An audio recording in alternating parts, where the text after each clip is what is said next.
And so the torture continues. We begin in the middle of an intense combat scenario where Rei and New Girl are busy fighting a war outside Hope's Peak Academy. No, I'm not kidding. I'm not lying to you. This is the storytelling in the show. They just drop you into the middle of some random battle with absolutely no context whatsoever. These two are just chatting up a storm as if there's absolutely nothing dangerous happening around them, and then they abandon their cover to charge straight into a wide open battlefield. And so naturally, a giant fucking cannon appears out of nowhere and fires at them, and it kills New Girl, but not Rei. Some fucking how. How did this not blast both of you into a different dimension? You were right next to each other. Why were you allowed to survive, but she wasn't? Also, why does the cannon just give up after the first shot? Do you not care that he's still alive? What are you doing? Oh, what the fuck ever. In the next scene, Yasuhiro fucking dies. Oh wait, no he doesn't. I forgot that bullets don't actually do anything in this universe. Of course, the smart thing would have been to stay hidden, but no! Gee, you don't say! So why didn't you stay hidden, you broken crayon? Thankfully, however, Pakiri just shows up just in time to save the day by shooting down the helicopter that's been harassing Yasuhiro for the entire show up until this point. And just like that, he is completely safe. There is no more danger outside the building. So you mean to tell me that the enemy only had one helicopter floating around? Just the one? Really?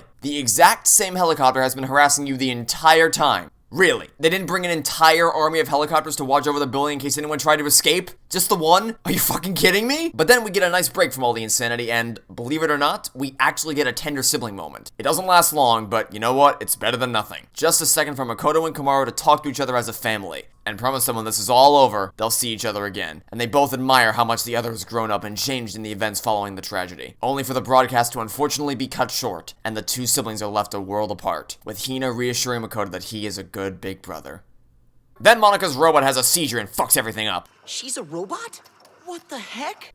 What the fuck did you think she was, a fucking sex doll? Also, the robot has an autopilot mode, apparently. And since we know that Monika made this, I have to ask, why? Why would she have ever intended for this thing to function autonomously when the entire reason for its creation was so she can manually fuck with the people inside the building? Furthermore, since we will soon see that this autopilot mode is designed to protect Makoto and Hina, why would she have ever programmed it like this when these two are part of the class that brought down Junko and Ashima? You know, her sister figure? What the fuck? So then they decide to run away because BB-8 is going insane. Now, you may be thinking that that's a stupid move because Makoto's secret achievement is literally no running in the hall. But you see, the show has an explanation for this. And since this isn't a hallway, I say we run like hell! What? Why would you ever risk that? The only way that these bracelets can possibly detect where you are in the building is through some sort of radio frequency identification system that tracks your exact location and then compares it against a list of predetermined zones that will be labeled as a hallway. But whether the zones were programmed by a human or automatically zoned off by a computer, why would you ever take this massive risk when the zone qualifications could be just a little bit off? Why not just piggyback ride your way out like you did earlier? Our heroes then cross paths with a steel samurai and he's back to hating Makoto for no reason because the show ran out of plot again, and so they spun the wheel for a new villain and it landed on him. Awesome. Then BB-8 crashes through the wall with her indestructible wheelchair and makes a right turn, thus demonstrating the pointlessness of a robot making an effort to not violate a secret achievement. God damn it, you stupid show. So then the steel samurai attacks BB-8 once and then promptly gives up because no one in this universe understands that this isn't an RPG. You don't have to wait your turn to attack again. What are you doing? So because he stands around like an asshole instead of actually attacking again, BB-8 creepily reattaches her head and then sets her laser from stun to kill and becomes a fucking Titanfall mech so she can battle the steel samurai? What did you put in that thing? Does this thing have a tank mode too? Maybe a plane mode? A submarine mode? Is there anything this wheelchair can't do? Anyway, Makoto and Hina sit around doing sweet fuck all, demonstrating that they are about as useful to the overall plot of the show as a white crayon is to the rest of the box. And then the steel samurai changes his katana into a flame sword? He has a flame sword. He just has this.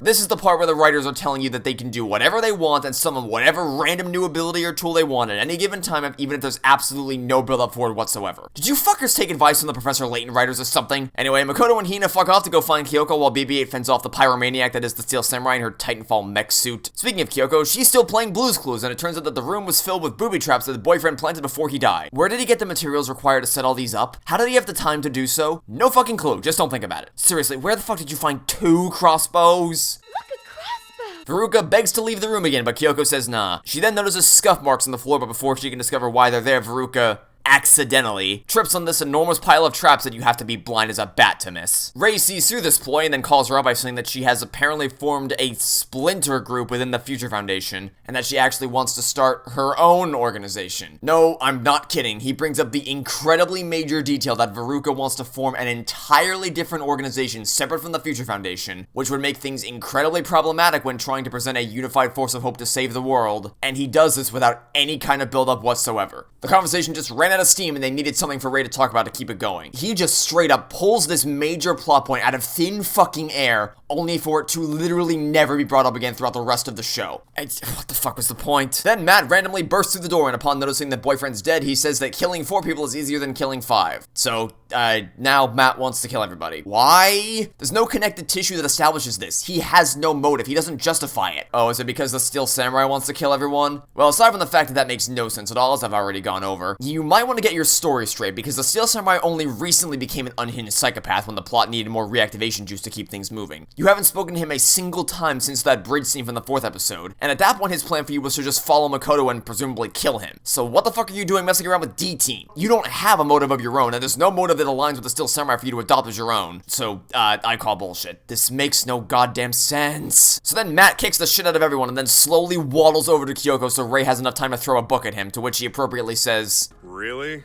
Because what the fuck was a book going to do against a man armed with a knife? He'd be like, ow, that was an unfortunate bump, and then keep walking over to Kyoko to kill her. But nah, this book apparently causes him to turn toward Ray, who then deduces that his secret achievement is that he can't punch anyone, thus justifying why he's using a knife right now. Which makes no sense at all, because if your goal is to kill someone, a knife makes for a far more effective tool than your fists. So why wouldn't you assume he just wants to use it for that reason? Let's say you're a highly skilled sniper whose preferred weapon is, appropriately, the sniper rifle. You can pick off an entire area's worth of enemies without them ever having the slightest clue you were anywhere near them, and you've never missed a shot in your life. However, your mission is to destroy an enemy vehicle, which presents a problem with your skill set because trying to snipe this thing with a regular sniper rifle would be like trying to kill an elite with a Nerf gun. It doesn't matter that you're more skilled with a sniper rifle, you would not use that type of weapon to destroy an enemy vehicle. You'd use a rocket launcher because it is mechanically better at accomplishing that task. If you then looked at me and said, aha, you're not allowed to use a sniper rifle for this mission, I would laugh you right out of the fucking room. And then Ray, I think your forbidden action prohibits you from throwing a punch. Fucking hell, Sho, could you be any more obvious about what you've been trying and failing to do since day 1 with this godforsaken series? But then, he reveals his secret achievement to Matt. I'm not allowed to open my left hand. You can't open your left hand? What the fuck do you mean you can't open your left hand? How are you not already dead? How did you not wake up with your fist open? And even if you woke up with it closed, you mean to tell me that you instinctively kept your fist shut throughout the whole speech? Really? So you mean to tell me that you just so happened to instinctively keep it clenched just in case? Really? Are you fucking kidding me? Matt appropriately says fuck this and charges Ray with his knife, but he steps on a marking on the floor, which causes an Indiana Jones trap to trigger that shoots a sword out of the wall, through a painting, and pins Matt to the opposite wall. What? So you mean to tell me that long before Matt was anywhere near this room, and they were the only ones here, he somehow had the foresight to deliberately leave just this one trap active, just in case he needed to use it, and then proceeded to not tell anyone else about it? What if Kyoko just accidentally stepped on the spot and she obviously wouldn't have known what was going to happen when she did? Why did you leave this one specific trap up? And if you did, then why would you not just tell the other people in the room about your plan? Actually, wait, no, hang on a minute. How did you even know where this was? What could you possibly have seen? This isn't an Indiana Jones temple. There's no symbols on the floor telling you where the trap is. How could you possibly have deduced this? What did you see that let you know where this thing is that didn't involve taking the painting off the wall? Which you obviously didn't do because they were all completely shocked when it went off, and removing the painting would have obviously alerted everyone to the existence of the trap. And since you clearly knew exactly where this thing was going to shoot out, then why did you risk standing so close to it? But then, as if this scene wasn't already bleeding out as it is, Furuka pushes a button on her fucking detonator, which causes the entire floor to collapse beneath Kyoko. And once again, I have to ask, what the fuck? How in the world could you possibly have set this up? It was obviously the work of boyfriend and Furuka since she has the fucking detonator to set it off, but how? How did you do this? Where did you get the explosives to blow out the floor? How did you get it under the damn floor in the first place? Are you telling me there was just a random fucking bottomless pit in this room already here and ready to claim its victim? Or are you telling me that you somehow dug this thing out yourselves? You're welcome to pick whichever you like, because either way, both justifications are equally moronic. And over on Ray's side of things, what the fuck, dude? How did you miss a trap this massive? You found a fucking crossbow hiding behind a painting triggered by a pressure plate on the floor with no symbols whatsoever to indicate its existence, and without removing the painting, and you dismantled every other trap in the damn room, but you missed the fucking disappearing floor? How did that happen? It's the same part of the floor as where the damn pressure plate was. How did you miss this? And finally, circling back to Fukuoka, why did you wait until now to do this? Why didn't you try to kill them the second they entered the room? What is happening anymore? Who wrote the script? Anyway, Kyoko falls in the pit and so she fucking dies. Oh wait, no she doesn't, because Rei opens his left hand to catch her before she falls to her death. And then, as the poison is surging through his veins, he manages to throw her up out of the pit and back to safety. What? What in the holiest of fucks is going on anymore? Why did you use your left hand to grab her? This makes absolutely no sense. You didn't have to use your left hand. What are you doing? And how in the holy hell did you have the strength and mental acuity left to throw her out of the pit and back to the main floor while poison was actively surging through your veins? And Fukuoka, why didn't you just give up when your plan failed? The pit is still open. Just stomp on her fingers. Shove her into the pit when she gets back up. What are you doing? What is it with people in this show just giving up on their plan after the first move they take fails? And so now Fukuoka is a villain and wants to murder everyone because we ran out of plot again. Fucking hell, dude. This show just summons random new villain plots out of thin fucking air.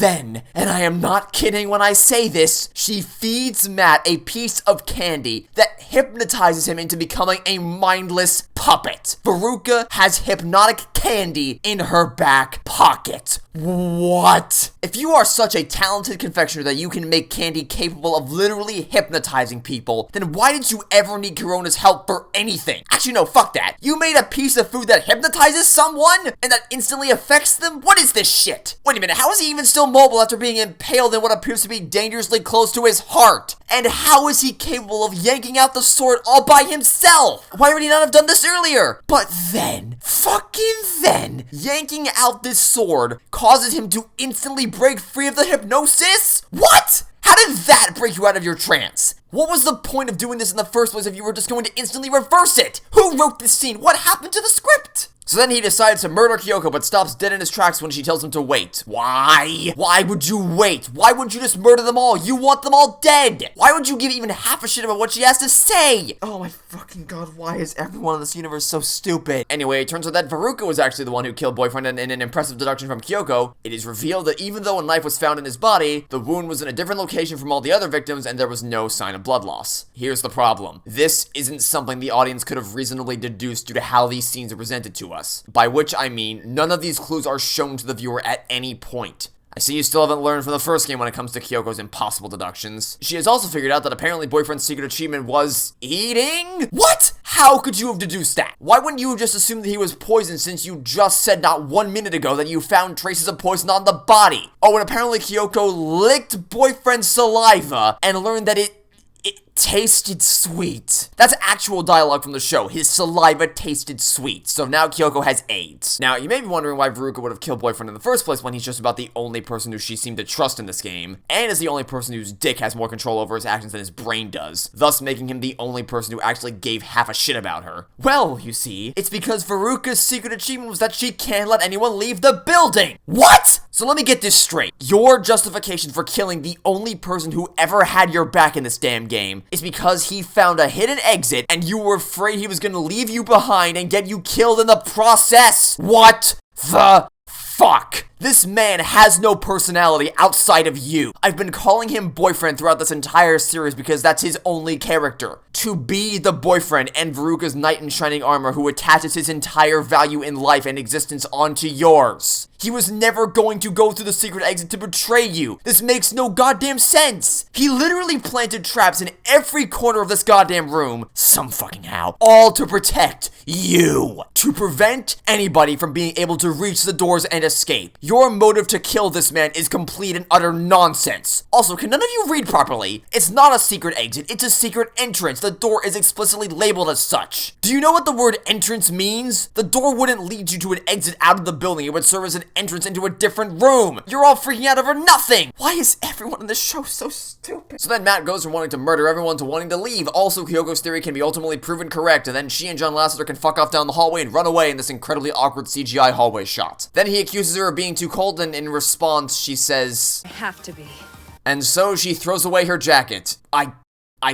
What? I get it. You need to be objective and emotionless when analyzing a crime scene and thinking about the logic of a case. I completely understand that. But that doesn't mean you have to literally be cold. Why the fuck would you just throw away your jacket? What is the point of this shot? Anyway, we get a post-credit scene with Fukuoka outside the building who's trying to save the day by blowing up the rubble. Why would you ever do this? Are you aware of the state of this building's structural integrity? Why would you ever risk further endangering people inside by engaging in more explosive activities? So then they find an unconscious woman at the desk who turns out to be another fucking robot! Why? Why would this be here? Who put this here? And so then it is revealed that activating this robot triggers the whole fucking building to collapse. So in other words, they're all fucking dead. There's no way in the world they could have possibly survived this. So I can't wait to see how they handle the fallout of this in the next episode, but for now, it's despair time! We begin with a bunch of pictures of characters that we actually care about, and they tease you with scenes of group camaraderie and character development that you're never going to get to see because fuck you, that's why. Then Junko put together a jigsaw puzzle just so she can destroy it. Why would you waste your time doing this? This isn't bringing anyone despair other than yourself. Who wrote this? So then we are shown security footage of the student massacre, which... one, where did you get this footage from? The security cameras would never have been at these angles, and they would not have been moving around to try to follow the action. That's not how security cameras work. You're just showing us the episode again. What the fuck? Two, guys, if you have security footage of the student massacre, then riddle me this. How could you believe Izuru was the one to cause all this? Are Junko and Mukuro not on the cameras? How? How could they not be in the footage? Also, shouldn't the fact that you can now demonstrably prove Izuru wasn't to blame for this event immediately make you suspicious of that anonymous email that was sent out and therefore make you question the validity of the content contained within it? Why would they not just release the security footage proving the email to be a lie and therefore still have the chance to conceal the existence of the project? Alright, because they're still trying to find a way to pretend as if this massacre never happened in the first place and want to find a way to bury it. What? Hey, idiots! You can't fucking bury this! These parents are going to wonder where their children are and figure out what happened. You have security footage showing what happened. You can't fucking cover this up, and why would you? This just makes you look even worse. You can prove that you weren't responsible for the student massacre. Trying to cover this up is only gonna make you look even worse. Release the footage. If you try to cover up the fact that this crime happened at all, then it starts to look really fucking suspicious on your end of things and make it seem like you had something to do with it. You fucking idiots. A group of students decided to kill each other for some fucking reason. It is a horrible tragedy, yes, but it is not your fault. Yes, it's obviously going to be bad for PR, but you know what's gonna be even worse for PR? Trying to pretend like this never happened when security footage exists that directly contradicts those claims when the parents of the children would obviously figure out what's going on. Morons! Anyway, we cut back to John Lasseter, who discovers a mysterious video in his files and decides to watch it, and as it turns out, it's the security footage of the student massacre. Somehow. No, I don't know how Junko got this. Don't think about it. Using your brain to think critically about a story is actually the most offensive thing you can do. So Lasseter freaks out about this video and vomits, only for Mikon to teleport into the scene and become a completely different despair-infused character who also wants to— oh my good god, fuck off! We then see just how many protesters are outside Host Week Academy, and good god, that's a lot of people. So some of them start climbing the fences to get into the school, but Matt just starts to— he just starts fucking poking them with a fucking stick to keep them out. What are you doing, you brainless turkey? Why are you hurting more people? Remember earlier when you told Athena you weren't gonna do that? Oops. Chiaki rightfully says that they have a right to protest, but it's sad that they're so angry, only for Ibuki to say that they can't call it a protest. They have to call it a parade. What? Why are you not allowed to call it a protest? That's literally what it is. It's people protesting. You know, freedom of assembly and all that. Why the fuck is the word protest a no-no word? They say it's for PR purposes, but that's nonsense because everyone's still gonna understand exactly what this is no matter what label you give it. Anyway, they talk about Mikon having gone missing and Athena tries to cheer up the kids given the circumstances, and then we're back to— oh my god, what the fuck is happening? You've been spending way too much time with Teru. So then Junko fucking drop kicks Mikon into next Tuesday and she starts mindlessly drooling as a result? What the fuck is going on? How did she do this? She just showed her a video of people dying and that made her lose any and all cognitive thought? This makes no goddamn sense. You didn't alter the footage at all. It's literally just a security feed from the day this all went down. How in the world are you calling this brainwashing? If that's how this works, then how are the school employees that reviewed this footage not brainwashed right now? It's the same goddamn video, but they're all just perfectly fine. Who wrote this? Mukuro then drops down from the ceiling to prepare Junko's PowerPoint presentation and then yeets herself right back up into it. It turns out that Junko needs John Lasseter's help in merging his knowledge knowledge of psychology and animation with her knowledge of brainwashing, which makes no sense at all because you've already turned Mikon into a fucking Muppet. Why do you need his help at all if you are already capable of doing this to people with a skill set you already have in brainwashing? And how is this even a skill set? You just showed her footage of a student massacre! How did this thing work on Mikon but not Lassiter or the school faculty? What's the reason for this? She says that their reach is limited, but that's clearly bullshit. If it worked on one person, then there's no reason it shouldn't be working on other people. You can't just fling around these random justifications when there's evidence that blatantly contradicts it. And that's all aside from the fact that his skill set isn't gonna help you. There is a major difference between framing a camera in a certain way, or using a certain color palette, or making minor tweaks in animation tweening to elicit a certain emotional reaction, or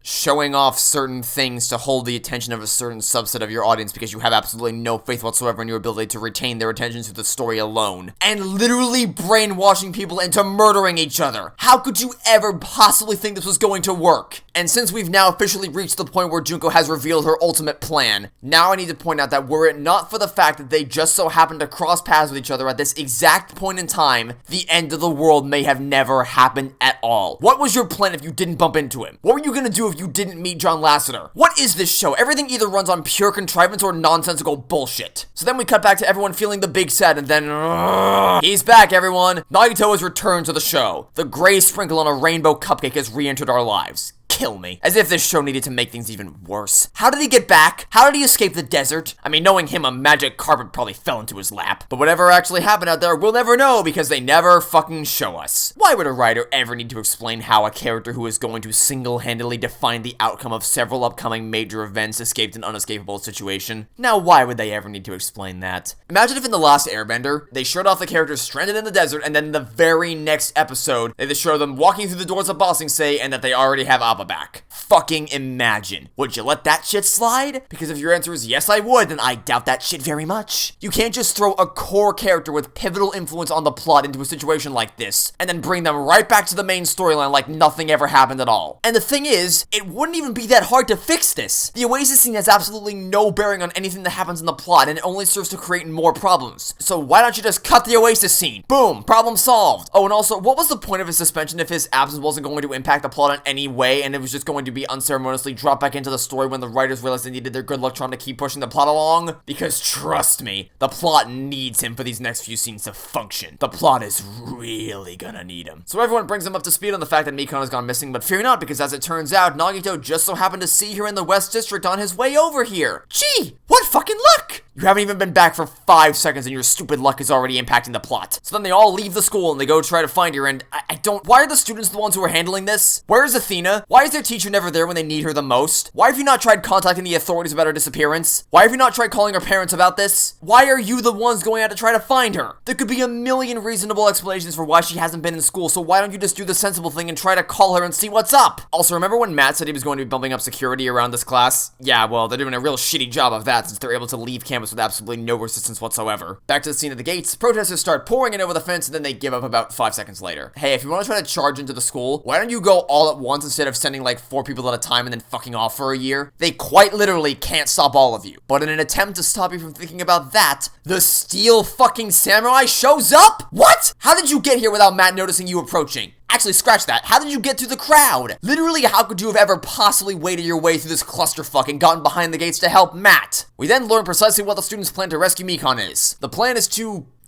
roam around the entirety of the West District just hoping to randomly bump into her? What? What are you doing? Just fucking call her phone and find out where she is! And if she doesn't answer when you try and you fear that she's genuinely been kidnapped or worse, then call the authorities or her parents! Don't just waddle around like confused penguins hoping that you'll get lucky. Oh, and speaking of luck, so Chiaki and Nagito are hovering around this random statue. Why isn't Nagito with the rest of the group? He knows exactly where he last saw Mikon, which is invaluable information when trying to figure out where she's disappeared to. Why are you here in the middle of some random-ass park with some random-ass statue? Well, you see, it's because he needs to channel his almighty luck powers to progress the plot. Nagito randomly touches the exact part of the statue, as well as stepping on the exact required spot on the ground to open up a fucking secret passage inside the statue. Are you yanking my chain, show? Nagito has been back in this show for less than 5 fucking minutes, and he's already channeled his ultimate luck abilities to press a random button and step on a random pressure plate in the exact right spot he needed to gain access to the secret passageway. Get the fuck out of here with this shit, you dumbass TV show. You've been doing this exact same bullshit ever since you introduced this vapid turd of a character. Stop relying on his luck for literally everything that happens in your story. It's just lazy. Fuck off, you dumbass writers. So then they go down the stairs and emerge into the animator studio, where they see John Lasseter freaking out about the fact that he's being forced to animate brainwashing videos, and then Junko emerges into the scene out of a secret hole in the wall, which I don't... How did you build this place? What resources did you use to construct this secret passage with all this elaborate piston technology and fancy architecture and sliding doorways? And if you didn't build it but you just found it by chance, then how? How did you find it? You don't have Nagito's super luck, so how did you end up finding this place? And remember last episode when she said that the school helped her set this up? Seems a little fucking strange that they had absolutely no issues with you hiding out in some creepy ass serial killer room hidden underneath a statue in the park.